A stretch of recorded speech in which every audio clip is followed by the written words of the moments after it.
আল্লাহ বলেন দুনিয়ার নিজামটা আমি সাজাইছি, কাউকে ধনী বানাইছি, কাউকে গরিব বানাইছি, কাউকে মালিক বানাইছি, কাউকে কর্মচারী বানাইছি।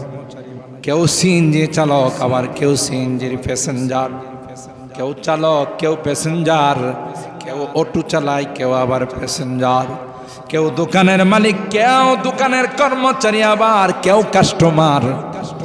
আল্লাহ কয় নিজামটা সুন্দর করে আমি আল্লাহ সাজাইছি। সাইয়্যিদানা হযরতে, আমাদের কষ্ট হইতেছে বেশি, সাইয়্যিদানা হযরতে আদম আলা নবিয়িনা আলাইহিস সালাম সমস্ত রূহগুলোকে যখন আল্লাহ রূহের জগতে একত্রিত করেছে, হাদিসের মধ্যে আসে আল্লাহ আদমকে বললেন, আদম তাকাইয়া দেখো, ডাইনে বামে সামনে তাকাইয়া দেখো, যা দেখতেছো সবাই হবে তোমার সন্তান। সুবহানাল্লাহ। হযরত আদম দেখলেন কেউ সুন্দর, কেউ কালো, কেউ লম্বা, কেউ খাটো, কেউ ধনী, কেউ গরিব, কেউ মালিক, কেউ কর্মচারী। আদম আলাইহিস সালাম আল্লাহকে কয়, লাউ সাওয়াইতা বাইনাহুম, আল্লাহ সবগুলোই তো আমার সন্তান, একরকম বানাইলে ভালো ছিল না?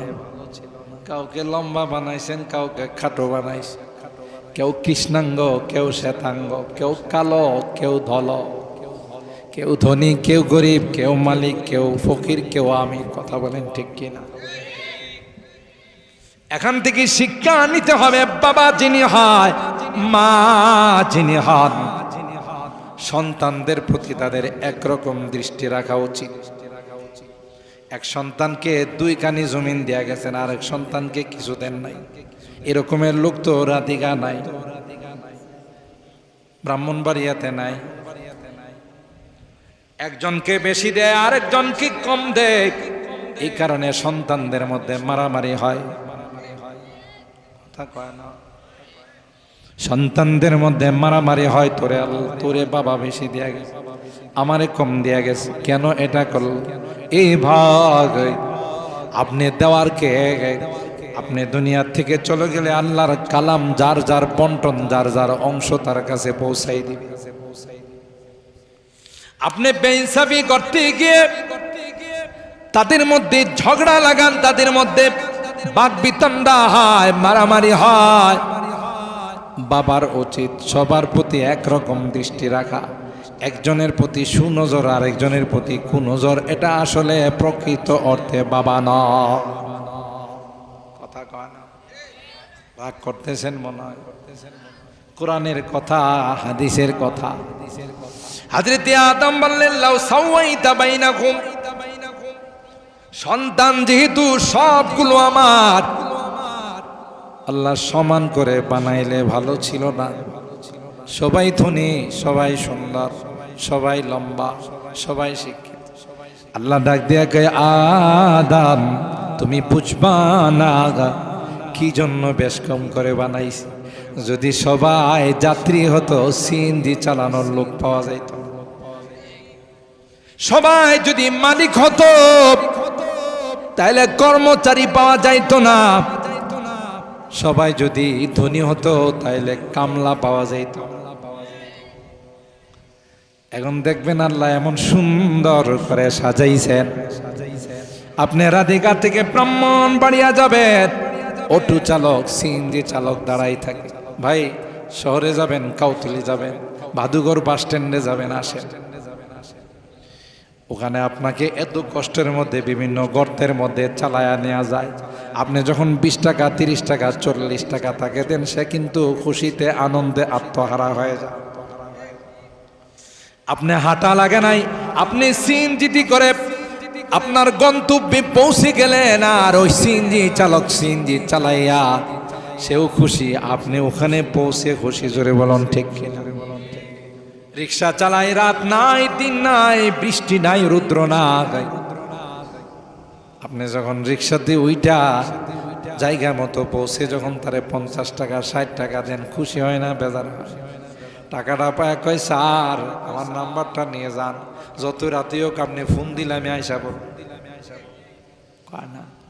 আবার মাঝে মধ্যে দেখবেন কিছু রিক্সা চালক যাত্রী নাই বাটিয়ালি সুরে গান গায়, রিক্সা চালায় আবার বাটিয়ালি সুরে গান গায়। কি খুশিতে গায় না দুঃখে গায়? কথা কয় না, খুশিতে গায়। আল্লাহ বলেন আমি প্রত্যেককে যার যার জায়গাতে বানাই দিলাম, না হয় দুনিয়ার নিজাম নষ্ট হয়ে যায়। তো কিসমত কিয়া হর শাই কো কসম আজল নে, किस्मत किया हर शाय को कसम अज़ल ने, जिस चीज को जिसके लिए काबिल नजर आया। बुलबुल को दिया नाला व परवाना को जलना, बुलबुल को दिया नाला व परवाना को चलना, गम हमको दिया सबसे जो मुश्किल नजर आया। সুন্দর কথা দেখছেন, যাকে যা দেওয়ার তা দিয়ে আমার আল্লাহ সৃষ্টি করেছেন। সুবহানাল্লাহ বলেন। কিন্তু আপনি মনে করেন আপনি মালিক হয়ে অনেক বড় ফেরেশতা হয়ে গেছে। আপনার কর্মচারী না থাকলে আপনি ওকিল, আমার ড্রাইভার সাহেব না থাকলে আমার গাড়ি গ্যারেজে পড়ে থাকতো। কথা কোন ঠিক কিনা? এই গাড়ি দিয়ে আমি কোনো উপকার পাইতাম না। আমার ড্রাইভার আছে, চালায়, আমি রীতিমতো নিয়মিত আপনাদের মাহফিলে পৌঁছে গেলাম। যেখানে ইচ্ছা সেখানে আরাম করে এসির মধ্যে বসে বসে যাই। আমি যদি কই ড্রাইভারের দরকার নাই, তাইলে কি আমার সংসার চলবে? তাইলে কি আমার জিন্দেগি চলবে? ড্রাইভার যদি বলে আমার মালিকের দরকার নাই, তাইলে তার জিন্দেগিও চলবে। আল্লাহ ওতপ্রোতভাবে একজনের সঙ্গে আরেকজনকে জড়িয়ে দিয়েছেন, কিন্তু ইসলাম বলে না না, মনে করবা না সে তোমার অধীনস্থ, মনে করবা না সে তোমার থেকে নিচে, বংশ দিয়ে পদ পদবি দিয়া কোনো মর্যাদা হয় না। আল্লাহ ডাক দিয়া বলেন ইন্না আকরামাকুম ইনদাল্লাহি আতকাকুম। হযরত বেলাল গোলাম হয়, দেখতে সুন্দর না, হাফসি গোলাম, ঠোঁটগুলো মোটা মোটা। হযরত বড় হুজুর রহমাতুল্লাহ আলাইহি প্রায় বলতেন, কে একটা গোলাম চুলগুলো কুকরানো, ঠোঁটগুলো মোটা মোটা, চেহারাটা কালো। এই বেলালের দাম কম না বেশি? আর জোরে বলেন। এই বেলালের মর্যাদা আল্লাহর কাছে এত বেশি, যেই বেলাল উমাইয়ার গোলাম ছিল, আল্লাহর হাবিব কয় বেলাল মেরাজের রজনীতে জান্নাতের মধ্যে তোমার পায়ের আওয়াজ শুনছি। আরো আস্তে সুবহানাল্লাহ কোন। এ বেলাল কি আমল করো রে বেলাল, যে আমলের কারণে তোমার মর্তবা এত বেড়ে গেল? হযরত বেলাল চোখের পানি ছেড়ে দিয়া কয় পয়গম্বর এমন কোন বড় আমল আমি করি না যে আমলের কারণে এত বড় মর্যাদা হয়ে যাবে। মনে হয় আমার আল্লাহ আমার উজুর পর 2 রাকাত নফল নামাজ, দুখুলুল মসজিদ, মসজিদে প্রবেশ করার পর 2 রাকাত নামাজ, মনে হয় গো আমার আল্লাহ কবুল করে নিয়েছেন, তাই আমার আল্লাহ এত বড় মর্যাদা দিয়েছেন। বুঝা গেল? বংশ দিয়ে নয়, তাকওয়া দিয়ে, ঈমান দিয়ে, আমল দিয়ে মর্যাদা। আল্লাহর হাবিব হযরত আবু যর গিফারি রাদিয়াল্লাহু তাআলা আনহু কে ডাক দেখায়, আবু যর তুমি কি তোমার কর্মচারী তোমার গোলামকে বলে গালি দিছো আপনার সওদা? কই হুজুর কইস, কই আসলে তো ইসলাম গ্রহণ করছো, মুসলমান হইছো, এখনো আগের অভ্যাসটা পাল্টায় নাই। সুবহানাল্লাহ। এরপরে আল্লাহ নবী ডিক্লার দিলেন হুম ইখওয়ানুকুম জাআলাহুমুল্লাহু তাহতা আইদিকুম, এরা তোমাদেরই ভাই, তোমাদেরকে মালিক বানাইছেন, তাদেরকে আল্লাহ তোমাদের অধীনস্থ বানাইছেন, কর্মচারী বানাইছেন। তাই কখনো এরকমের আচরণ করো না। তুমি যা খাইবা তা খাওয়াইবা, তুমি যা পরিধান করবা তাকে পরিধান করাইবা, কোনোদিন ছোট বলে কাউকে দেখবা না। সুবহানাল্লাহ। হযরত আবু যর নির্জন এলাকায় বসবাস করে। হঠাৎ করে আবু যরের ইন্তিকাল হয়ে গেছে। মানুষজন না আগে ঘরের মধ্যে তার লাশ পড়ে আছে। সুবহানাল্লাহ। আবু যর তার স্ত্রী রাস্তার মধ্যে দেখে কেউ আসেনি, আমার স্বামীর কাফন দাফনের ব্যবস্থাটা যদি করত। রাস্তায় দাঁড়িয়ে আছেন, ওই সাহাবায়ে কেরামদের বিজনেস কাফেলা ওই দিক দিয়া যাচ্ছে। আবু যর গিফারির স্ত্রী ডাক দিয়া কয়ে, নবীর সাহাবীরা তোমরা আছো নি রে? কে গো? আল্লাহর নবীর সাহাবী আবু যর ইন্তেকাল করেছে। আবু যরের কাফন দাফন গোসল টুসুলের কোনো ব্যবস্থা করার কেউ নাই। তোমরা যদি দয়া করে আবু যরকে গোসল করাইয়া আবু যরের এই কাফন দাফনের ব্যবস্থা করতাম, তাইলে আল্লাহর কাছে আমি শুকরিয়া আদায় করতাম। এই ভাই ওই আবু যর গিফারি আল্লাহ নবীর একজন পেয়ারা সাহাবী ছিলেন, আল্লাহর কাছে বড় দামি সাহাবী ছিলেন। এমন একজন বরকতি মানুষের নামে মসজিদের নাম। সুবহানাল্লাহ। একে তো আল্লাহর ঘর।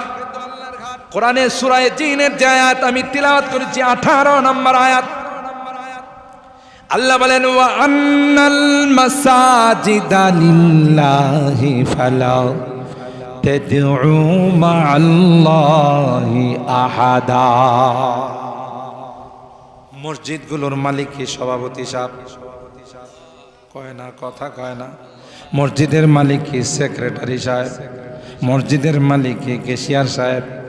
মসজিদ মার্বেলের হোক আর মসজিদ কুড়ের ঘর হোক আর টিনের ছাপড়া হোক, এটা কার ঘর? এই মসজিদে যখন আল্লাহর বান্দারা নামাজের জন্য রওনা দেয়, প্রতিটা কদমে একটা করে গুনাহ মাফ হয়। সুবহানাল্লাহ। একটা করে নেকি লেখা হয়। মসজিদে যতক্ষণ পর্যন্ত বসা থাকবে, নামাজের অপেক্ষায় নামাজ পড়ে বসা থাকবে, ততক্ষণ পর্যন্ত একদল ফেরেশতা তার জন্য দোয়া করতে থাকে। হোয়াইট হাউসে গেলেও তো একটা করে নেকি পাই। হ্যাঁ, দুবাইয়ের রাজপ্রাসাদে গেলে, আরবের রাজপ্রাসাদে গেলে, পৃথিবীর কোনো জায়গা নাই যেখানে গেলে নেক পাওয়া যায়, গুনাহ মাফ হয়। একমাত্র কেবলমাত্র আল্লাহর ঘর। ওই ঘরের মধ্যে যারা যায়, যতক্ষণ থাকে ততক্ষণ মাসুম ফেরেশতারা দোয়া করতে থাকে। দুইটা দোয়া করে। এক নম্বর দোয়া হলো আল্লাহুম্মা গফির লাহু আল্লাহুম্মা আরহামহু, আল্লাহ তোমার এই বান্দার জীবনের গুনাহগুলো মাফ করে দাও। আরো জোরে কইবেন না? আল্লাহ তোমার বান্দার উপর আসমান থেকে রহমত বর্ষণ করো। আল্লাহর হাবিব হাদিসের মধ্যে বলেন, মান বানা লিল্লাহি মাসজিদান বানাল্লাহু লাহু বাইতান ফিল জান্নাহ। মসজিদের কাজে যদি আমার আপনার 100 টাকা, 10 টাকা, মসজিদের কাজে যদি আমার কিছু টাকা লাগে, মসজিদ কমপ্লিট করার জন্য আমি যদি কোনো খরচ করি, নবী আমার কয় তুমি তো মসজিদ বানাইলা, আর আসমানের মালিক তোমার জন্য আসমানে ওই জান্নাতের মধ্যে ঘর বানাইলে। দেখছেন কি দামি কথা। আল্লাহর হাবিব বলেন, কিয়ামতের কঠিন ময়দানে, যেদিন সূর্যটা মাথার উপর চলে আসবে, জমিনটা যেদিন তামা হয়ে যাবে, একজন আরেকজনকে চিনবে না। সন্তান বাবাকে চিনবে না, বাবা সন্তানকে চিনবে না, স্ত্রী স্বামীকে চিনবে না, স্বামী স্ত্রীকে চিনবে না।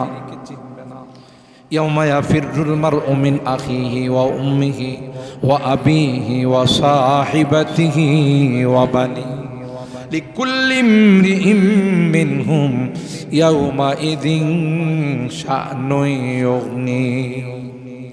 কেউ কাউকে আপন বলে পরিচয় দিবে না। বুখারী শরীফের মধ্যে আসে, সূর্যের তাপে মাথার মগজগুলো নাক দিয়ে বের হবে, চোখ দিয়ে বের হবে, কান দিয়ে বের হবে। আল্লাহু আকবার।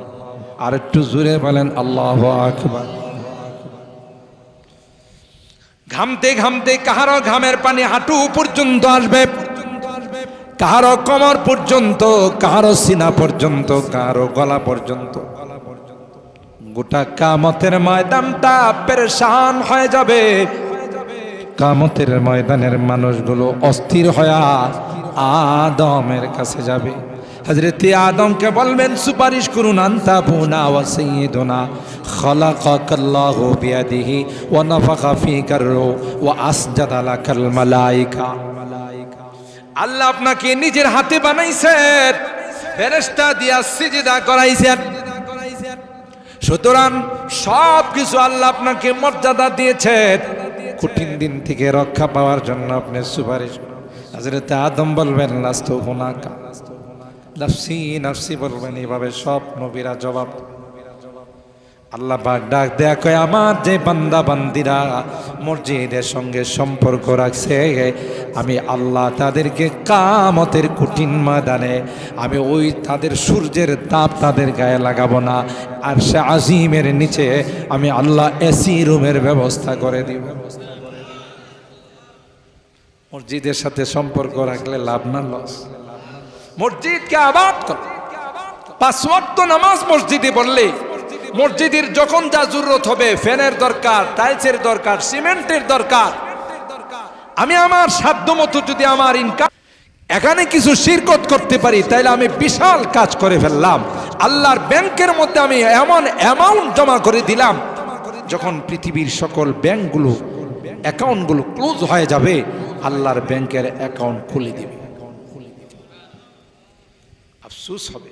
ওলামায়ে কেরামদেরকে জিজ্ঞাসা করে দেখেন, কোন জিনিসের জন্য মৃত ব্যক্তিরা আফসোস করবে না, একমাত্র দানের জন্য আফসোস করবে। হে আল্লাহ, আবার দুনিয়াতে পাঠাও। আমার অনেক সম্পদ আছে, আমি আগে মসজিদ মাদ্রাসায় দেই নাই, আমি এখন সব সম্পদ মসজিদে মাদ্রাসায় দিয়ে আসবো। কারণ যে লাভ আমি দেখছি, আমার টাকা যেভাবে বাড়ছে, যেভাবে আপনি সব দিছেন, আগে যদি বুঝতাম তাহলে সব দিয়ে আসতাম। সুবহানাল্লাহ। এই জন্য মোহতারাম হাজিরিন, সিরাজি সাহেব আপনাদের কাছে কালেকশন করছেন, আপনারা দিছেন, আলহামদুলিল্লাহ। তোমাল দিছিল, তোমাল পাঠান নাই, তোমাল পাঠাবেন, দোয়া হয়ে যাবে। আমি ওয়াদা করছি আপনাদের কাছে 12টা। আমি যদি 12টার উপরে যাই তখন আপনারা কেন মৌলবি, হ্যাঁ মৌলবি সাহেব নিজের ফতোয়া নিজে ঠিক রাখে না, ঠিক না? যে এক মুরব্বী কয়ে গেছে গা 12টা তো হয়ে গেছে, মনে 12টা শেষ করতে পারবো না। যাই হোক, তো এই মসজিদের উদ্যোগে আজকের মাহফিল, ঠিক না? আপনারা খুশি না বেজার? আল্লাহর ঘরের উপলক্ষে মাহফিল, আপনারা ওখানে অনেকে দান করেছেন যার যার সাধ্য মতো। যতদিন বেঁচে থাকবেন ততদিন ওখানে দান করবেন। 5 ওয়াক্ত নামাজ মসজিদে আবাদ করবেন, ঠিক কিনা বলে? জামাতের সাথে মসজিদে পড়বো, তাইলে মসজিদ আবাদ হবে। এই মসজিদ আমার জন্য আল্লাহর কাছে সুপারিশ করবে। আর যারা মসজিদ মাদ্রাসা আলেম ওলামাদের সাথে বিরোধিতা রাখে, এদের কপাল পড়ছে। সরাসরি আল্লাহর সঙ্গে তারা বিরোধিতা রাখে, ঠিক কিনা বলে? আল্লাহর সঙ্গে দুশ্মনী রাখে। এই জন্য মসজিদের সঙ্গে, আল্লাহর ঘরের সঙ্গে, আলেম ওলামাদের সঙ্গে আমরা সম্পর্ক রাখবো তো বলেন ইনশাআল্লাহ। আল্লাহ আমাদের এই মাহফিলকে কবুল করুন। দোয়া হবে, লানাকুনান্না মিনাল খাসিরিন, রব্বানা ফাগফির লানা যুনুবানা وكفر عنا سيئاتنا وتوفنا مع الأبرار رب ارحمهما كما ربياني صغيرا رب ارحمهما كما ربياني صغيرا رب العالمين আল্লাহ তোমার নবীর প্যারা সাহাবী হযরত আবু যর গিফারি রাদিয়াল্লাহু তাআলা আনহুর নামে মসজিদ, আল্লাহ তোমার ঘরকে কেন্দ্র করে আজকের এই মাহফিলের আয়োজন। মালিক রে, দীর্ঘক্ষণ পর্যন্ত কোরআনের কথা শোনার পর আমরা কিছু সংখ্যক গুনাহগার বান্দা তোমার শাহী দরবারে হাত উঠাইলাম। আল্লাহ মেহেরবানি করে আমাদের জিন্দেগীর সকল গুনাহগুলো মাফ করে দাও। ও রব্বি করিম, জীবনে অনেক গুনাহ করেছি যার কোনো হিসাব নাই, তাই তো কাঙ্গালের মতো ভিক্ষুকের মতো আল্লাহ তোমার কাছে দোকানা হাত বাড়াইছি, তাওবা করতেছি আর জীবনে কোনো গুনাহ করব না, আর জীবনে কোনোদিন নামাজ ছাড়ব না, আর কোনোদিন হারাম খাইব না, আর কোনোদিন দুর্নীতি করব না, আর কোনোদিন বেপরদায় চলব না। আল্লাহ মেহেরবানি করে আমাদের তাওবাগুলোকে কবুল করে নাও ইয়া রাব্বাল আলামিন। আল্লাহ এই মাহফিলকে তুমি কবুল করে নাও। তোমার ঘরের আল্লাহ অনেক ঋণ রয়েছে, তোমার বান্দাদের দিলকে সেদিকে তুমি মাইলান করে দাও আল্লাহ, যেন এই ঘরের ঋণগুলো যেন আল্লাহ সবার সকলার সহযোগিতায় পরিশোধ হয়ে যায়। আল্লাহ গায়েব থেকে সেই ব্যবস্থাখানা করে দাও ইয়া রাব্বাল আলামিন। আল্লাহ আজকের মাহফিলে যারা যেইভাবে সহযোগিতা করেছেন, টাকা পয়সা দিয়ে, পরামর্শ দিয়ে, শ্রম দিয়ে, আল্লাহ সকল আর সহযোগিতাগুলোকে কবুল করে নাও। কিয়ামতের কঠিন ময়দানে আল্লাহ আজকের মাহফিলকে নাজাতের ওসিলা বানাই দিও ইয়া রাব্বাল আলামিন। আল্লাহ আমাদের রোগীদেরকে পরিপূর্ণ শিফা নসিব করে দাও, অভাবীদের অভাবকে দূর করে দাও, পেরেশানিওয়ালাদের পেরেশানিকে দূর করে দাও, মুসিবত জাদাদেরকে মুসিবত থেকে উদ্ধার করে দাও ইয়া আরহামার রাহিমিন, ইয়া আকরামাল আকরামিন। আল্লাহ আমাদের অনেকের সন্তানেরা বিদেশের বাড়িতে আছে, আল্লাহ তাদের কামাই রুজি রোজগারে বরকত দিও, সব রকমের দুর্ঘটনার হাত থেকে হেফাজত করিও আল্লাহ। আল্লাহ যাদের যে সমস্যা আছে সমস্যাগুলো তুমি সমাধান করে দিও ইয়া আল্লাহ। আমার মুরব্বীদেরকে আবু বকরের মতো বানাই দিও, কলিজার টুকরা যুবকদেরকে জান্নাতি যুবক বানাই দিও আল্লাহ।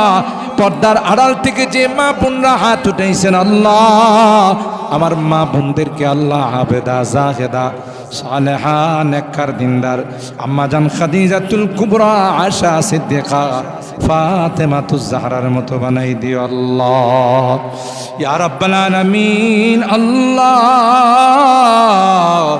আমরা যারা হাত উঠাইছি রে আল্লাহ, জানি না কার মা নাই কার